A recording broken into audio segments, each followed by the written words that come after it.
الحمد لله وكفى والصلاة والسلام على أفضل الأنبياء أما بعد فأعوذ بالله من الشيطان الرجيم بسم الله الرحمن الرحيم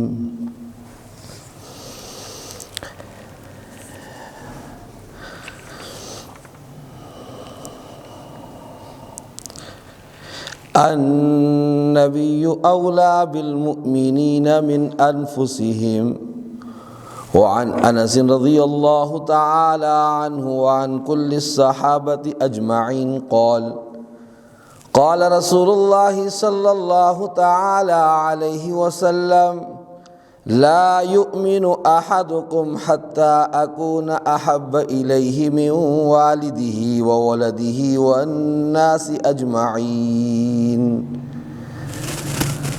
أو كما قال عليه الصلاة والسلام صدق الله مولانا العظيم وصدق رسوله النبي الكريم ونحن على ذلك من الشاهدين والشاكرين والحمد لله رب العالمين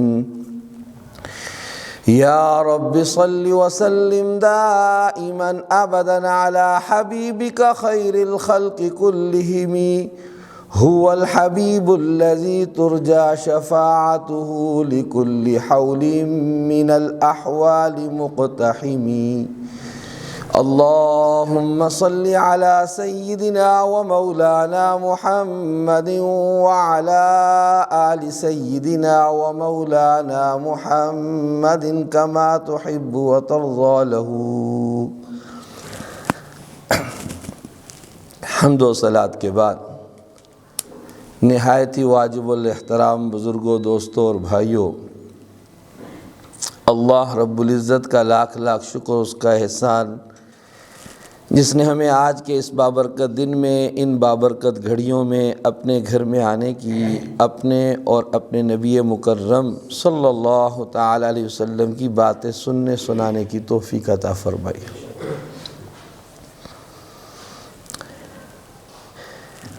آج 12 ربیع المنور 1442 ہجری جمعۃ المبارک کا دن، اس مجلس میں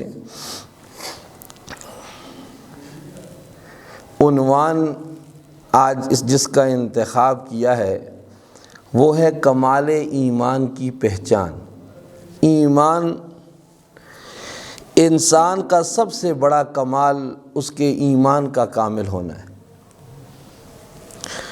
اور ایمان ہی اللہ رب العزت کے ہاں مقصود اور مطلوب ہے. اگرچہ ضعیف اور کمزور ایمان بھی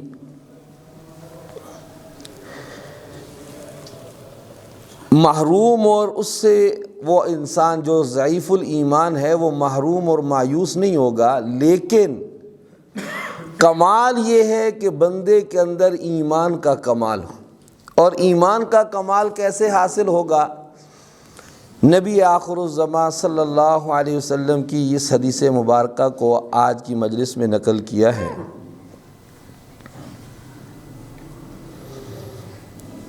فرمایا،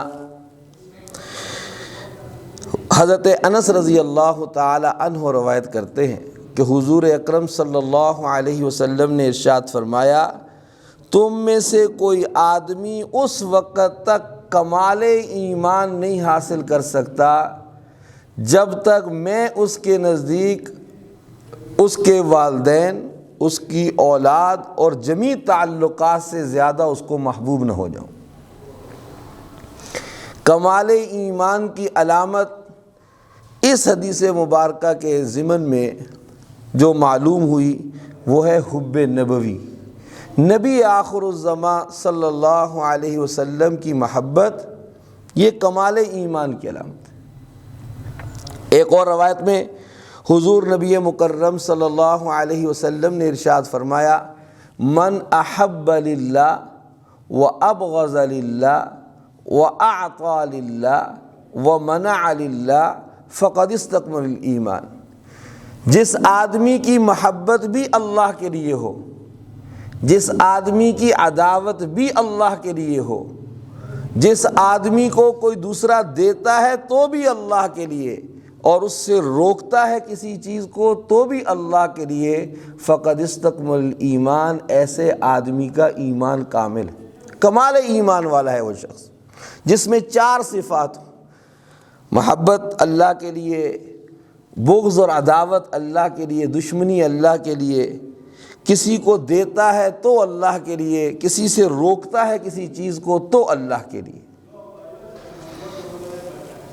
قرآن مجید میں اللہ تعالیٰ ارشاد فرماتے ہیں قُلْ إِنْ كَانَ آبَاؤُكُمْ وَأَبْنَاؤُكُمْ وَإِخْوَانُكُمْ وَأَزْوَاجُكُمْ وَعَشِيرَتُكُمْ وَأَمْوَالٌ اقْتَرَفْتُمُوهَا وَتِجَارَةٌ تَخْشَوْنَ كَسَادَهَا وَمَسَاكِنُ تَرْضَوْنَهَا أَحَبَّ إِلَيْكُم مِّنَ اللَّهِ وَرَسُولِهِ وَجِهَادٍ فِي سَبِيلِهِ فَتَرَبَّصُوا حَتَّى يَأْتِيَ اللَّهُ بِأَمْرِهِ۔ جتنے بھی تعلقات انسان کے ہو سکتے ہیں، اس آیت مبارکہ میں ان تمام تعلقات کو گنوایا گیا۔ تعلقات کو گنوانے کے بعد پھر فرمایا یہ تعلقات بھی اور یہ چیزیں، چاہے وہ مکان کے اعتبار سے ہے، چاہے وہ تجارت کے اعتبار سے ہے، جنہیں تم بڑا اپنے نزدیک محبوب جانتے ہو، اگر یہ تمہیں اللہ اور اس کے رسول صلی اللہ علیہ وسلم کی پیروی سے روکتی ہیں، فتربصوا، تو پھر انتظار کرو، حتی یأتی اللہ بامری، یہاں تک کہ اللہ کا عذاب تم پر نازل ہو۔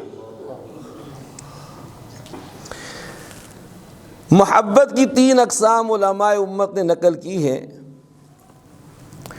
ایک محبت ہوتی ہے جسے محبت طبعی کہا جاتا ہے، جیسے اپنی اولاد سے ہوتی ہے اور والدین سے ہوتی ہے، اہل و عیال سے ہوتی ہے، اعزاء و اقارب سے جو محبت ہوتی ہے، یہ طبعی محبت ہے، فطرتاً انسان کو دوسرے سے، اپنے تعلق والے سے محبت ہوتی ہے۔ ایسی محبت کو محبت طبعی کہا جاتا ہے۔ یہ غیر اختیاری ہوتی ہے، نہ چاہتے ہوئے ہوتی ہے۔ یہ ممنوع تب ہوتی ہے جب یہ اللہ اور اس کے رسول صلی اللہ علیہ وسلم کے مقابلے میں ہو۔ ایک طرف اللہ اور اس کے رسول کا حکم ہے اور دوسری طرف تعلقات کی بنا پر ہے، تو تعلقات کی بنا پر جو حکم ہوگا اس کو پس پش ڈال دیا جائے اور اللہ اور اس کے رسول کے حکم کو پورا کیا جائے تو کمال ہے۔ اگر اللہ اور اس کے رسول کے حکم کو پس پش ڈال دیا اور تعلقات کو نبھایا تو یہ حکم جو ہوتا ہے یہ ممنوع حکم ہے، یعنی اس کا شریعت میں محبت کی اس معاملے کو تعلق طبعی کے اندر، محبت طبعی کے اندر پسندیدہ نہیں جانا گیا۔ محبت کی دوسری قسم ہوتی ہے جسے محبت عقلی کہا جاتا ہے۔ طبیعت اور فطرت تو اس چیز کو قبول نہیں کرتی، لیکن انسان کی عقل اس کو قبول کرتی ہے کہ ایسا ہونا چاہیے۔ جیسے آدمی جب بیمار ہوتا ہے تو دوائی کڑوی ہوتی ہے، کسیلی ہوتی ہے، یہ سب چیزیں اس کے ساتھ ہوتی ہیں۔ انسان کی طبیعت نہیں چاہتی کہ میں دوائی پیوں، لیکن عقل کہتی ہے کہ اس علاج کے معالجے کے طور پر تمہارے لیے مناسب اور بہتر ہے، تو آدمی نہ چاہتے ہوئے بھی، طبیعت پر گراں ہونے کے باوجود بھی وہ عمل کرتا ہے۔ اس کو کہتے ہیں محبت عقلی، یہ اختیاری ہوتی ہے۔ اور محبت کی تیسری قسم ہوتی ہے جسے کہا جاتا ہے محبت دینی، محبت ایمانی۔ محبت کی یہ قسم، یہ وہ قسم ہے جس کے اندر انسان کسی کے ساتھ تعلق اور محبت پیدا کرتا ہے ایمانی تقاضے کی وجہ سے، جیسے اللہ تعالیٰ اور اس کے رسول صلی اللہ تعالیٰ علیہ وسلم سے جو انسان کو محبت ہوتی ہے وہ محبت ایمانی ہے۔ انبیاء علیہم الصلاۃ سے محبت، صلحاء، صحابہ اکرام، علماء، مشائخ سے جو محبت ہوتی ہے محبت ایمانی کہلاتی ہے۔ یہ محبت باقی اقسام محبت پر بالاتر ہو، غالب ہو، تو یہ کمال ایمان ہے۔ ایمان کا کمال یہ ہے، تبھی محبت، عقلی محبت، ان سب سے اوپر کے درجے میں انسان کی محبت ایمانی ہو، تبھی محبتیں بھی پامال ہو جائے تو کوئی بات نہیں، عقلی بات بھی ختم ہو جائے تو کوئی بات نہیں، لیکن ایمانی محبت جو ہے اس میں کمال یہ ہے کہ اس میں عروج اور غلبہ ہو۔ حدیث میں ایک شاعر کہتے ہیں نبی حبہ مفتاح جنت، نبی حبہ مفتاح جنت، نبی مکرم صلی اللہ علیہ وسلم ان کی محبت یہ جنت کی کنجی ہے، جنت کی چابی ہے۔ فرمایا وطاعتہ من النیران جنت، اور ان کی اطاعت اور فرما برداری یہ جہنم کی آگ سے ڈھال کا کام کرتی ہے۔ دنیا کا کوئی مذہب ایسا نہیں جس میں مقتدی اپنے مقتدا، اپنے رہبر اور رہنما کے ساتھ اتنی زیادہ لگاؤ اور محبت کا معاملہ رکھتے ہوں جتنی محبت کا معاملہ دین اسلام میں ایک امتی نبی آخر الزماں صلی اللہ علیہ وسلم سے رکھتا ہے۔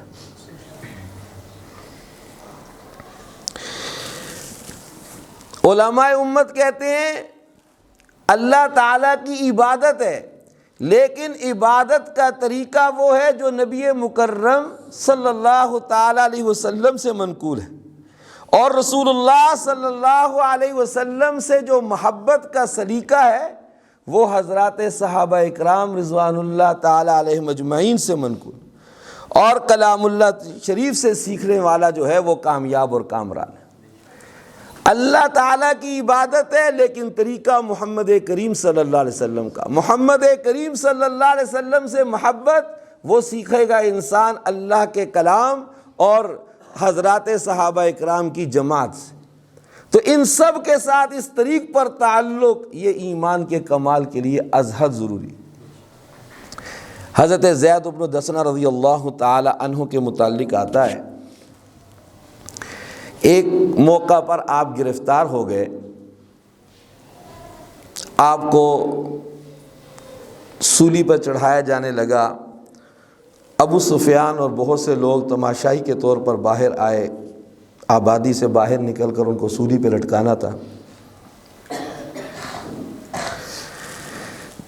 جب وہ مجلس منعقد ہو گئی تو ابو سفیان نے، اس وقت تک یہ مسلمان نہیں ہوئے تھے، ان سے کہا کہ کیا تم اس بات کو گوارا کرو گے کہ ہم تم کو چھوڑ دیں اور تمہاری جگہ پر محمد کریم صلی اللہ علیہ وسلم کے ساتھ ایسا معاملہ ہو؟ تو حضرت زید بن دسنہ رضی اللہ تعالی عنہ نے فرمایا ارے کیسی بات کرتے ہو؟ بہت روئے، پھوٹ پھوٹ کر روئے، آنکھوں میں خوب آنسو آ گئے، اور فرمایا یہ تو میری ایک جان ہے نا، میرے وجود پر جتنے بال ہیں اگر ان بالوں کے بقدر بھی میرے وجود ہوتے نا اور وہ سب ایک ایک کر کے اس طرح سولی لٹکا دیے جاتے تو میں اس کو بھی پسند نہ کرتا کہ حضور جہاں پر موجود ہیں صلی اللہ علیہ وسلم وہاں پر ان کے قدمین مبارکین میں کانٹا بھی چبھ جائے۔ یہ ہے محبت نبوی صلی اللہ علیہ وسلم۔ اور تاریخ عالم میں حضرات صحابہ اکرام رضوان اللہ تعالی علیہ مجمعین سے بڑھ کر کسی جماعت من حیث الجماعت میں محبت کا وہ معیار نہیں جو ان حضرات میں پایا جاتا تھا، اور اسی کا ایک لازمی نتیجہ یہ تھا کہ ان لوگوں میں حضور کی محبت کی بدولت اتباع اور اطاعت کا جذبہ بھی کمال انتہا کا تھا۔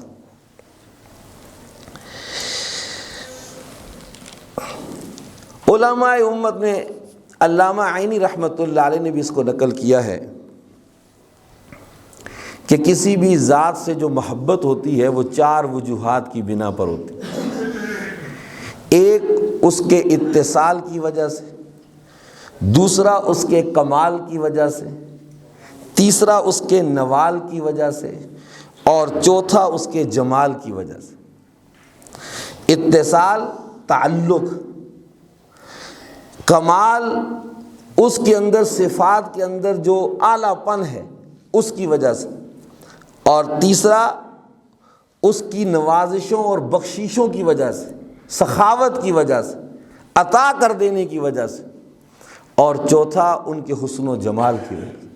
ان 4 وجوہات کی بنا پر دنیا میں بھی انسان جو دوسرے سے محبت کرتا ہے نا وہ ان وجوہات کی بنا پر، اور جس میں بدرجہ عطم یہ پائی جائے، خالق تو خالق کے مخلوق میں سب سے زیادہ یہ صفات بدرجہ عطم اگر کسی ہستی میں پائی جاتی ہیں تو وہ جناب نبی کریم صلی اللہ علیہ وسلم کی ہستی۔